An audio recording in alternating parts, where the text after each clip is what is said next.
सुरता दिन रात मोलया थे तोर माया के वो सुरता दिन रात मोलया थे।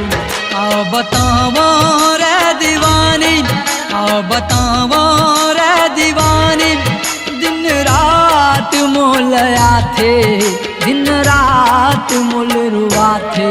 तोर माया तेरी सुरता दिन रात मोहला थे, तोर माया तेरी सुरता दिन रात मोहला थे।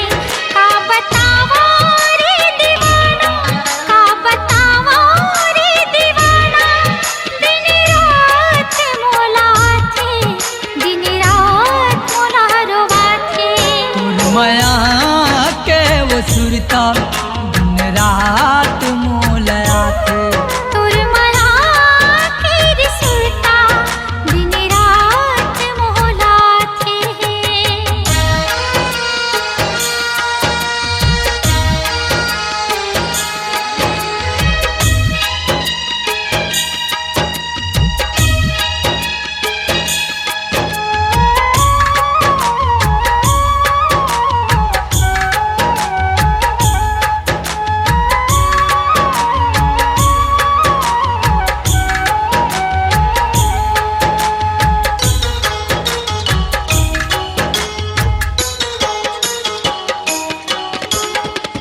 दिल में समा गे मोर मीठ मीठ बोल के, दिल में समा गे मोर मीठ मीठ बोल के। हो गयो दीवाना तोर से रिश्ता ला जोड़ के, हो गयो दीवाना तोर से रिश्ता ला जोड़ के। आओ बतावो रे दीवानी, आओ बतावो रे दीवानी, दिन रात मोलया थे, दिन रात मोल रुआ थे। तोर माया तेरी सुरता दिन रात मोहला थे। तोर माया के वो सुरता दिन रात मोलया थे।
सुरता दिन रात मोलया थे।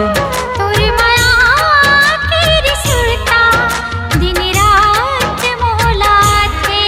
आओ बतावो रे दीवानी, आओ बतावो रे दीवानी, दिन रात मोलया थे, दिन रात मोल रुआ थे। तोर माया तेरी सुरता दिन रात मोहला थे। तोर माया के वो सुरता दिन रात मोलया थे। तोर माया तेरी सुरता दिन रात मोहला थे। तोर माया के वो सुरता दिन रात मोलया थे। अपनी आवाज को दीजिए एक नया मुकाम। डिजिटल रिकॉर्डिंग की दुनिया का जाना पहचाना नाम स्वरांजलि, जहां गूंजती हैं ध्वनियां अपनी माटी की सौंधी सुगंध के साथ। छत्तीसगढ़ी संगीत के विविध रंग जो पहुंचाते हैं पूरे प्रदेश में डिजिटल रिकॉर्डिंग के संग। स्वरांजलि स्टूडियो, नेमीचंद गली नंबर 2, गंजपारा, रायपुर।